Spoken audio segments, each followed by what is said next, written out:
कोटा बूंदी लोकसभा के अंदर ये संविधान पार्क आने वाली पीढ़ियों को संविधान के बारे में जानकारी, संविधान में प्रदत्त करते हुए दायित्वों के बारे में जानकारी और किस तरीके से भारत के संविधान बनाते समय उन महान विभूतियों ने योगदान दिया। एक लंबी चर्चा संवाद किया, एक एक अनुच्छेद पर व्यापक चर्चा हुई और किस तरीके से भारत का लोकतंत्र कितना जीवंत लोकतंत्र था कि आज भी उस जीवंत लोकतंत्र की प्रभाव को हम देख रहे हैं। और इसलिए संविधान पार्क आने वाली पीढ़ियों को योगदान भी देंगे।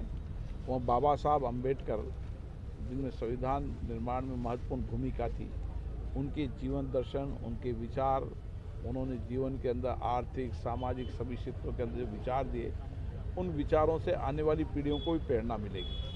इसलिए भारत का संविधान केवल हमारा मार्गदर्शन नहीं, हमारी आने वाली पीढ़ियों को एक उचित समय में उचित दायित्व को निभाते हुए देश को आगे बढ़ाने में, अपने कर्तव्यों को आगे बढ़ाने में प्रेरणा देगा। कोटा का संविधान पार्क कैसे अलग होगा, देश में क्या संदेश देगा? संविधान पार्क में जहाँ पर डिजिटल का स्वरूप का भी उपयोग करेंगे ताकि संविधान की डिबेट को सुन सकें। हर अनुच्छेद पर, हर विषय पर कितनी लंबी चर्चा हुई थी, लंबी क्या उस समय का दृष्टिकोण था और उस समय के दृष्टिकोण और आज के दृष्टिकोण एक जैसा दृष्टिकोण है।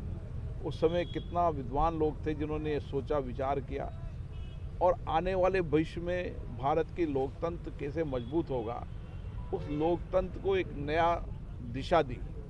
और आज मुझे गर्व के साथ कह सकता है, दुनिया के अंदर सबसे बड़ा संविधान भारत का है और दुनिया में सबसे सशक्त लोकतंत्र है, जहाँ सबको मताधिकार है, जहाँ लिंग भेद के आधार पर मताधिकारों का विभाजन नहीं किया।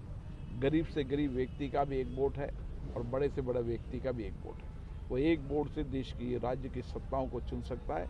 ये ताकत और सामर्थ्य दिया है तो संविधान ने दिया है।